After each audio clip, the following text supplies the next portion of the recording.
نبی کریم صلی اللہ علیہ وسلم اخر زمانے متعلق زلزلے برازی او فتنے برازی، علم بختم شي، جہالت بزیاد شي او عذابونه بی زمکه بشلیگی، خلق با پی ننوزی او کانی با پا بعض علاقوں کے دا برن راوریگی. ویدا اللہ رسول دا بکلی ویدا باغ زمانی چی بدملی پا مخدز مکه زیادی شي. دا سمر عذابونه چنن دا روان دی، دا دی بنیاد سده دا بدملی دی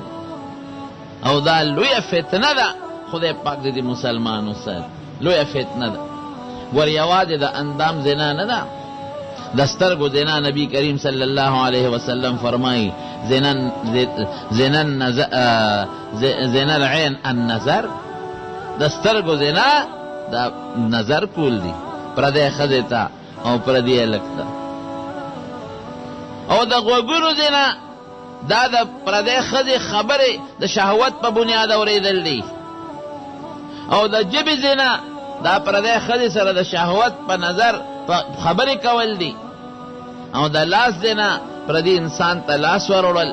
پا غلط نیت باندے. یواز دا اندام مخصوص زنا خو ندا، دا سترگوشتا، دا غوگونوشتا، دا جبشتا، دا لاستا، دا دینا دی رب العالمین مسلمانو ساتھ. او نن سبارا دی طول فتنہ موبیل دی اپا کیا گیا ما فتنہ نا فتنہ موریدلی دی موبیل یوسی او پا دی بعض دکانونو کی دکانداران ورتا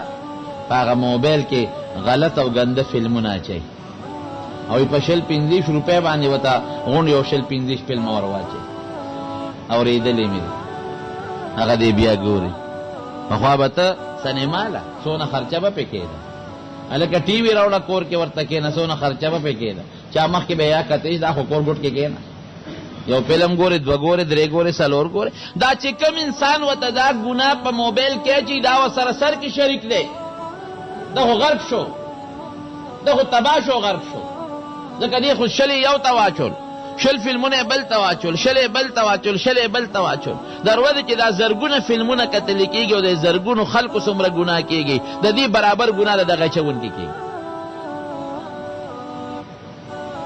من فسن فی الاسلام سنتا سیئتا فلہو وزرها و وزر من عمل بی. اگر دا گناہ خلق تخکار اکلا چی سمر خلق پا دی گناہ کے لگیا دے مبتلا دے دا غی گناہگارو چی سمر گناہ کی گی دا غی برابر دا غی با نکمی گی دا غی برابر گناہ با دا غی سڑی کی.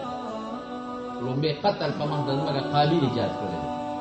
رسول اللہ مبارک فرمائی تر قیامت پوری سمر قتلو لکے گی او دا قاتلان سمر گناہ کے گی دا غی قاتل گناہ با نکمی گی و دا غی برابر گناہ با دا قابل پتہ لکے چولی کی گی. ظالم دا لسو شل روپو دا پارا دی امت تباہ کدا رسول اللہ اللہ اکبر دا دی امت دا پارا رسول اللہ مبارک صبر محنت کرے دے دا دی اسلام و شریعت دا پارا آغی غریب دا آغی پا خور مبارک شہیدان شوی دی آغی وطن پریخے دے آغی جہادو نکڑی دی آغا امت او آغا شریعت پا شلسو شل روپو برباد ہے خپل اسلام سکے امت تباہ کا غرق تے کا نا مقابلہ کے ذہنی توا دا کاروبارونه مکوئ دا د ګناه کاروبار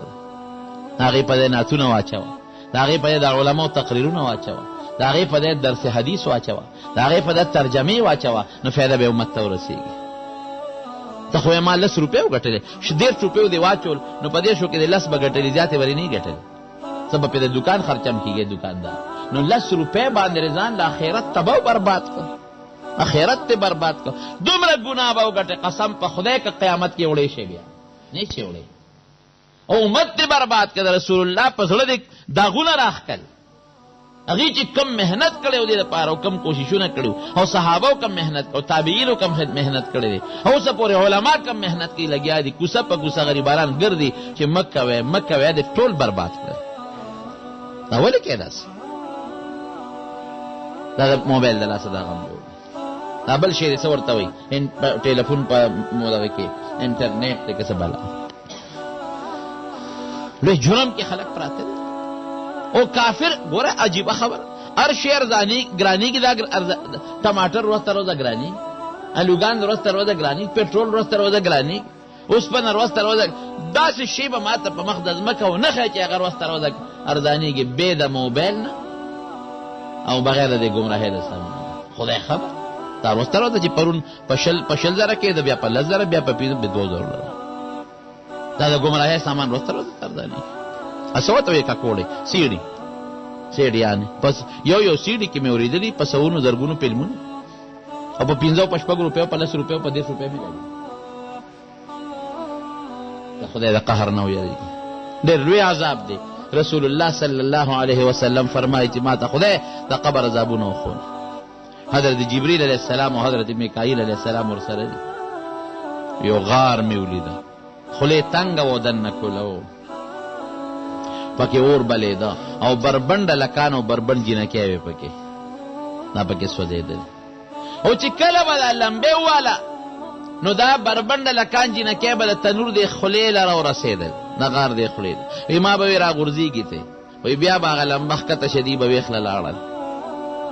تپوس مې وکړو د حضرت جبریل علیه السلام نه دا څوک دی وی دا زناکاره لکانو زناکار جینکې